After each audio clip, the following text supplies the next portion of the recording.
Recording in progress. بسم الله الرحمن الرحيم. الحمد لله رب العالمين، والصلاة والسلام على سيد الأنبياء والمرسلين وعلى آله وصحبه أجمعين. اللهم صل على سيدنا ومولانا محمد وعلى آل سيدنا ومولانا محمد وبارك وسلم. أما بعد، السلام عليكم ورحمة الله وبركاته. وعليكم السلام ورحمة الله. Alhamdulillah, we finished chapter 3 in terms of ibadat, meaning chapter 13, starting chapter 14 regarding Hajj. So he says, al-Aslu Rabi' fil Hajj, the fourth principle in terms of worship regarding Hajj. قال الله تعالى وَلِلَّهِ عَلَى النَّاسِ حِجُّ الْبَيْتِ مَنِ اسْتَطَاعَ إِلَيْهِ سَبِيلًا. Allah subhanahu wa ta'ala says in the Quran, it is incumbent upon people for the sake of Allah to do Hajj of the Bayt, or the house of Allah, which is the Kaaba. مَنِ اسْتَطَاعَ إِلَيْهِ سَبِيلًا, those who have the capability of doing so. So Allah subhanahu wa ta'ala makes it compulsory for us. If we have the means to perform Hajj, then it becomes fard. So there are certain prerequisites for Hajj becoming compulsory, but if those are met, then it becomes fard upon us to do Hajj. Among them being baligh, becoming of age, having enough money to go there, sustenance, coming back, and having a healthy body. These are all things that are conditions. This is more in that regard. But of course, it's not going to go in detail in terms of the fiqh of it.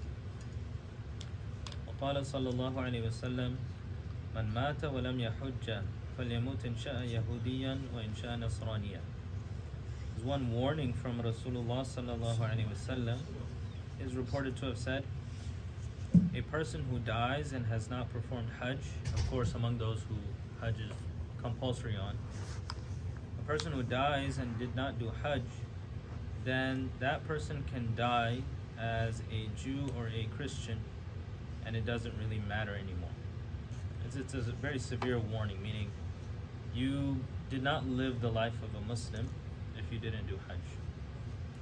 In another hadith, وقال صلى الله عليه وسلم بني الإسلام على خمس إلى آخر الحديث. In one hadith, Nabi sallallahu alayhi wa sallam mentions that Islam is based off of 5 pillars. Among them is Hajj. So we know the 5 pillars of Islam. One of them is Hajj, which means it's very, very important in our Deen. Then Imām al-Ghazālī rahimahullah, he says, وَلِلْحَجِّ أَعْمَالٌ ظَاهِرَةٌ ذَكَرْنَاهَا فِي كِتَابِ الْإِحْيَاءِ. There are some physical actions regarding Hajj which we have mentioned in our book Ihya Ulumuddin.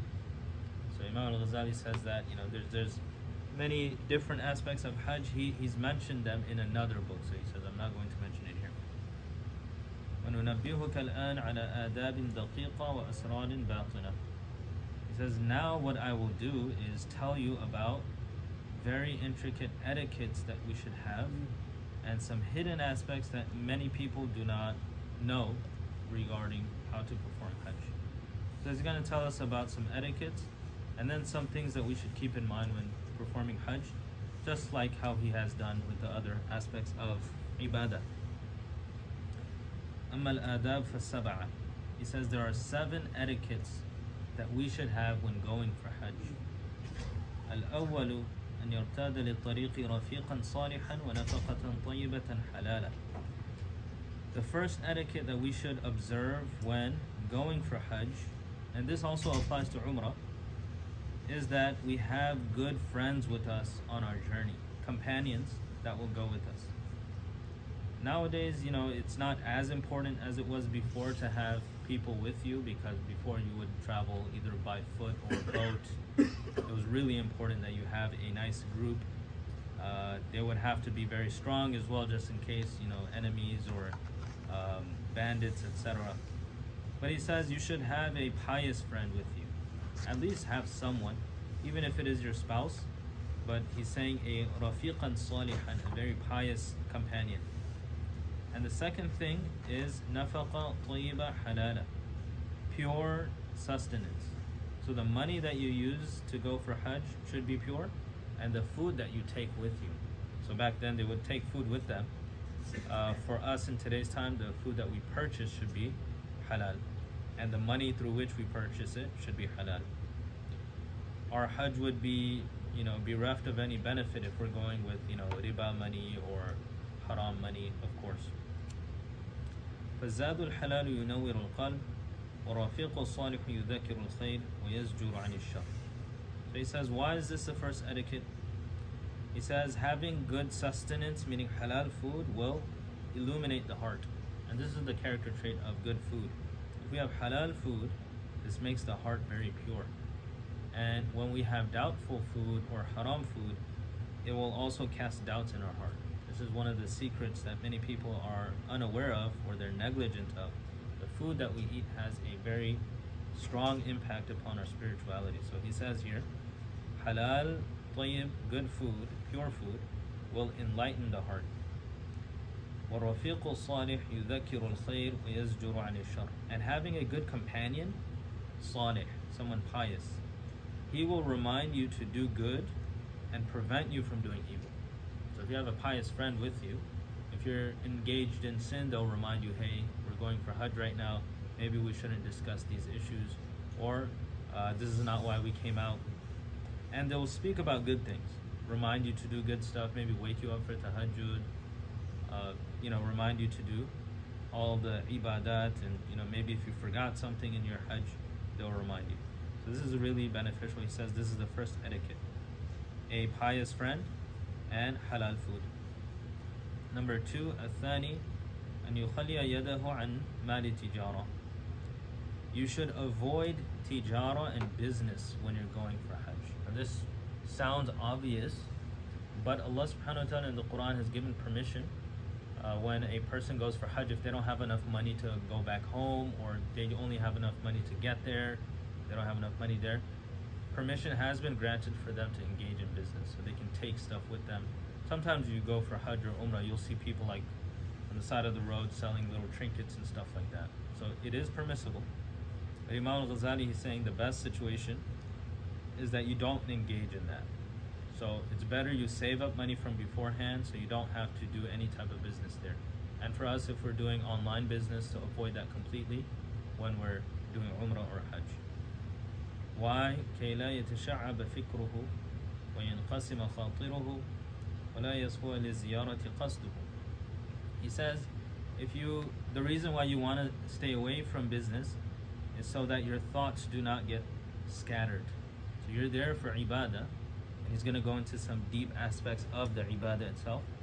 If you start engaging in business, that's a facet of worldly life that you're introducing in your whole Umrah and Hajj trip. You don't want to do that. Your mind is going to go towards business, it's going to go towards profit. It's not something that you want to do when you're out for ibadah. He says your thoughts is going to be split up, and your intention is not going to remain pure for the ziyarah. The ziyarah of meaning you're going to visit the house of Allah, you're also going to go visit Rasulullah sallallahu alaihi wasallam in Medina. So your intention is not going to remain pure. If you have in the back of your mind that this is a good opportunity to earn money, that's a good opportunity, let me set up some booth over here, it's not going to be beneficial for us, and our niyyah is going to be tainted. So he says that's the second etiquette out of 7. الثالث أن يوسع في طريقه الطعام ويطيب الكلام مع الرفقاء والمكارم. The third etiquette is that when you're going for Hajj, now in his time about 1,000 years ago, like we mentioned, you either go on camel, horseback, walking, ship. It takes a while, a few months. Even if you're nearby, it will take at least a week. So you go with a group of people, and you have a great opportunity to earn a lot of rewards while going for Hajj. So he says, when going, give people food often. So if you have the chance, you can buy food for people, you can help people out, maybe those who are with you. You say lunch is on me, dinner's on me, whenever possible. You don't want to overdo it and then run out of funds, and then you're going to have to ask them. And he says to speak very nicely with your associates, as well as the people who, he says mukarin, these are people who rent out maybe animals and camels. When you're there, you can rent out stuff. So for us, that would be taxi drivers, people working at the store, people outside the haram. You have to be very kind to them when you're in Umrah and Hajj you want to speak as nice as possible, there's going to be a lot of situations where people are going to get on your nerves. They're going to upset you. Maybe even your agent, things aren't going well, you call them up, you're upset. Or just the people around you, you can tell they're taking advantage of you. Whatever situation there is, we have to try our best not to speak negatively, because this is one of the adab and etiquettes that Allah subhanahu wa ta'ala wants us to observe, to be very kind and have patience. The whole journey of Hajj, the overarching theme is sabr and patience. That's number 3, to give people food and to speak well and be kind to everyone. Al-Rabi', number 4, أن يترك الرفث والجدال والتحدث بالفضول وأمور الدنيا. To avoid rafath. Rafath is lewd speech, incorrect speech, inappropriate speech. So avoiding inappropriate speech. Even with one's spouse, one is not allowed to engage in inappropriate speech, that which would have been permissible at home. So you can't even engage in that kind of talk. Jidal is argumentation. So we have to completely avoid argumentation when we're over there. So it's very difficult, like I mentioned. People are going to get on your nerves, but you're not allowed to get angry with them. Similar to fasting as well. In fasting, we're not allowed to fight. So we can't argue with other people. And you can't, he says, do not engage in talking about random, non-beneficial things of dunya. So like a TV show or reminiscing about our past, that, random things that we did, sports, etc. We can't talk about any of these things. بل يقصر لسانه بعد مهمات حاجاته على الذكر والفكر وتلاوة القرآن. He says your tongue should, after the necessities. So necessities is like asking of, what do I need to do today? Where can I go for food? Or where can I buy clothing? Those are necessities. After your necessities are met, your tongue should only be engaged in dhikr, in fikr, meaning thinking about what to do, necessary things, asking about that, and recitation of Quran. So it's not easy, especially if we're not used to it in our everyday lives, staying away from unnecessary speech and just doing the dhikr and recitation. This is kind of what we do during Ramadan as well. We try to avoid all extra speech and limit ourselves to the dhikr of Allah subhanahu wa ta'ala. So he says the entire Hajj journey should be like that. The tongue should avoid argumentation, should avoid incorrect and inappropriate speech, and it should be engaged in the remembrance and recitation of Quran. That's number 4. Al-Khamis, number 5 out of 7. أن يركب زاملة دون المحمل. So he says ride. So back then, well, I'll give you the modern day equivalent. He says ride a zamila. A zamila is a camel or a animal that was used to carry like goods. Not really something that people ride. Mostly it carries goods. And he says a mahmil is a better animal. So he says ride a lower class animal instead of a high class animal. So in our times that would be, don't go in a very fashionable way. When you go for Hajj, try to be as humble as possible. So if you have the opportunity of going first class versus a coach, then downgrade. So he's saying actually downgrade when you go. So even if you're extremely wealthy, you can do first class, you can have it. He says the etiquette is actually to downgrade. And that's what he says here. Instead of riding a high class camel, ride a lower one. ويكون رث الهيئة أشعث أغبر غير متزين. So these are etiquettes that we don't really find too often anymore, but this is what Allah subhanahu wa ta'ala mentions this in the Quran as well.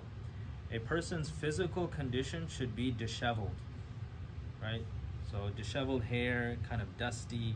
Ash'atha aghbara means hair is all over the place and dusty. Allah subhanahu wa ta'ala likes it, right? Normally Allah doesn't like that, right? If someone comes in the masjid all dusty and clothes all over the place, while they have the capability of not being like that, that's not preferable. We should try to wear, Allah says, خُذُوا زِينَتَكُمْ عِنْدَ كُلِّ مَسْجِدٍ. Every time you perform salah, wear the best of your clothing. But in Hajj, it's the opposite. Allah likes it when the person is in a very ruffled state. because it shows desperation, it shows slavery. غَيْرُ مُتَزَيِّن. You should not beautify yourself. And that's why, for those who have gone for Umrah and Hajj, when you don the ihram, you cannot apply fragrance, you cannot apply oils, you can't do, there's so many different things you can't do. Beautification is not allowed when you don the ihram. This is why Allah subhanahu wa ta'ala wants us all to resemble each other and be slaves. And so it's so beautiful because you can have a king or a prime minister or a president, and then you can have an actual beggar. You won't be able to tell the difference in Hajj. Except maybe one is going to be fat and the other one's going to be skinny. Other than that, you won't be able to tell. بَلْ عَلَى هَيْئَةِ الْمَسَاكِينَ. He says you should be in the physical appearance of a beggar when you go for Umrah and Hajj. حَتَّى لَا يُكْتَبَ فِي زُمْرَةِ الْمُتَرَفِّهِينَ.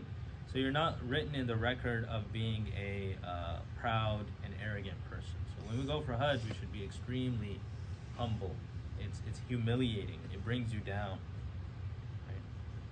And even the shoes in Hajj, because you cannot wear actual shoes because it'll cover a certain bone. There's this, you have your ankles on the side. There's also a bone in the middle of the foot that has to remain uncovered. So many shoes do not fit the requirement. So you have to wear those, like bathroom slippers type of flip-flops. Exactly. I was saying bathroom slippers, but flip-flops, exactly. You have to wear flip-flops. And you're walking on rocks, you're walking all over the place, and there's no cushion in that. So most of us who are accustomed to a very comfortable life, we find it quite difficult. Especially when you're doing Safa Marwa and then you don't have any kind of shoes on. After a while, the heels will crack because you're walking on tiles, and that's tiles. Imagine back in the day when they would have the Crocs. So for us, it becomes extremely difficult. Just climbing Jabal al-Nur, right? If you go visit Jabal al-Nur, a very healthy person who like exercise, runs, they will become sore climbing up Jabal al-Nur. And when you think about Khadija radiallahu anha, she was in her 60s and she would walk up there, bring food to Nabi sallallahu alaihi wasallam. How healthy they were. And now what I think it was the Turkish, regime when they carved into the stone steps, and there's rest stops. With that, you get really sore climbing. So there's steps carved into Jabal al-Nur. But back then there was no steps. It was just mountain, and she would walk up that mountain to Nabi sallallahu alaihi wasallam in her 60s. I'm saying, I was like 20 something, and I used to exercise back then, and I was winded going up there. We actually had to rest. We were sweating. And so you think about, how did Khadija do this? She would do it often. Nabi sallallahu alaihi wasallam would run out of food. She would go and bring him food up there, up and down. So it shows you the strength of the people back then. They really were strong. Anyway, to adopt a very humble appearance.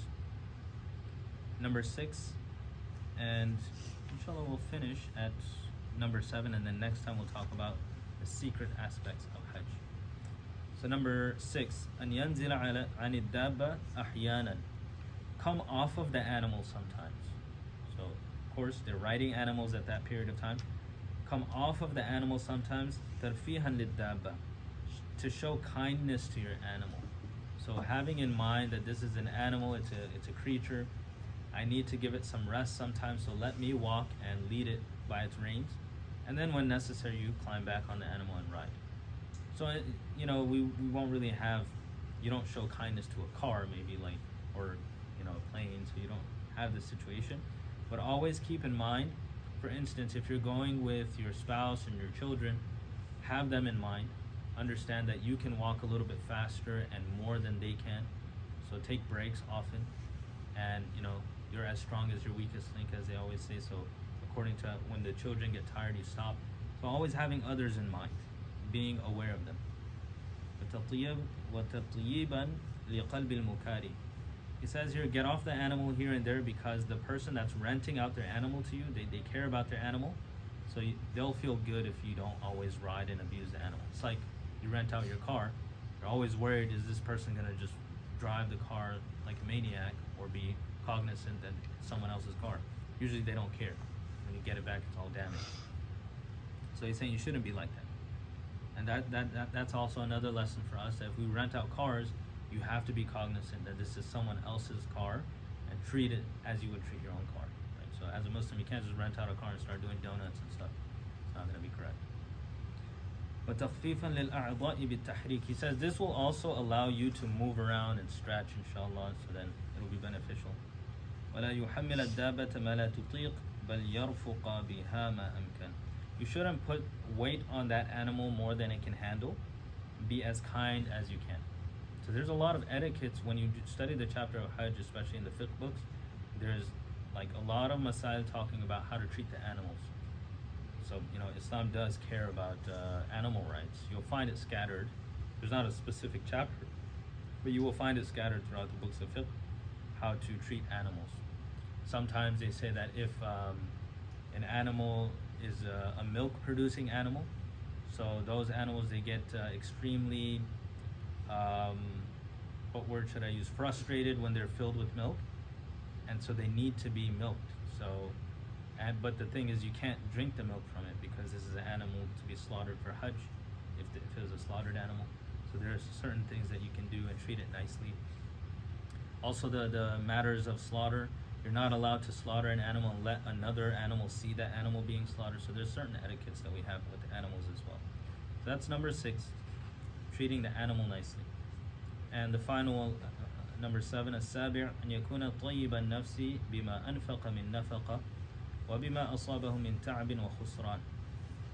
You should be extremely happy and good-hearted regarding what you have to spend and regarding the difficulties and losses that you'll experience on the journey. So you are going to have to spend a lot of money, and especially in today's time, if you're just going, it's at least going to be 10 grand, like absolute minimum, sometimes 20, 30, depending on how many people. So you should not have the thought in the back of your mind that I feel really bad, I have to do this, I wish I didn't have to go for Hajj. We should eliminate those kind of thoughts, and we should think that alhamdulillah, I'm getting tawfiq to use money for Allah subhanahu wa ta'ala. This is not lost money. It's going to be on the scales of my good deeds on Yawm al-Qiyamah. Every single cent is going to be preserved. So we're actually lucky that Allah has given us an opportunity where now we could spend 20, 30 grand, and that is preserved on my scales on Yawm al-Qiyamah. Otherwise, we would never spend that much money. How often do we spend that much money in sadaqah, in zakah? We don't get that opportunity. Now you're getting thousands on your account. He says, don't be upset about those.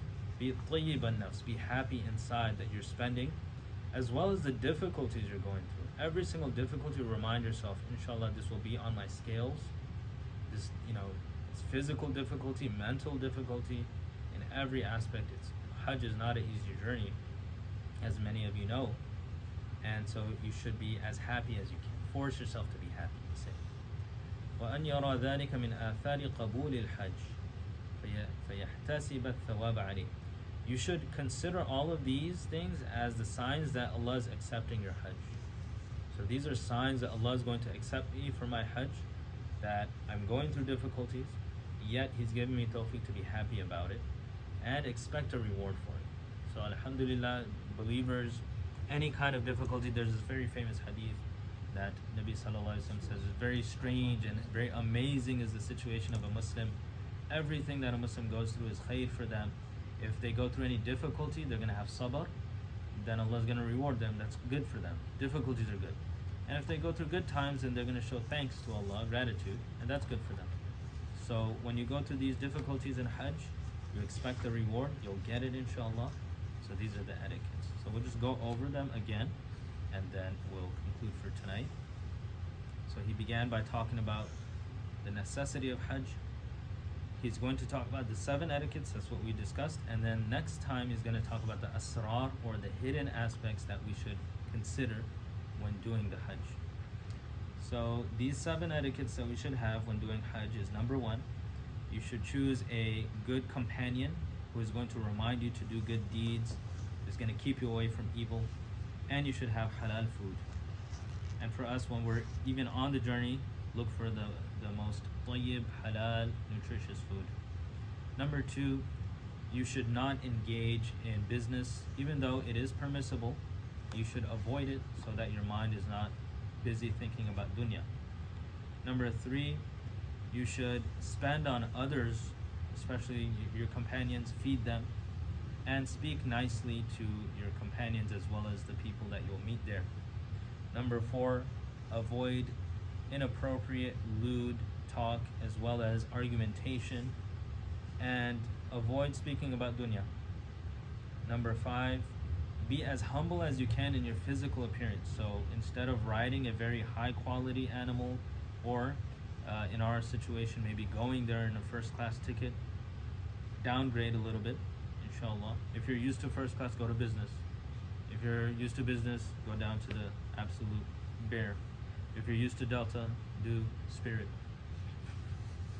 So go as low as you can for the sake of Allah subhanahu wa ta'ala. And be physically, show Allah physically that you are a slave. And have the slave mindset. That I'm absolutely nothing and my physical appearance resembles that. Number 6, treat the animals well. Come off of them sometimes, do those things. So in our situation, be cognizant of those around you and treat them well. And number 7, be happy about the difficulties you're undergoing, whether they're financial or they're physical, mental, spiritual. Be happy about them because this is a sign that Allah is accepting the Hajj.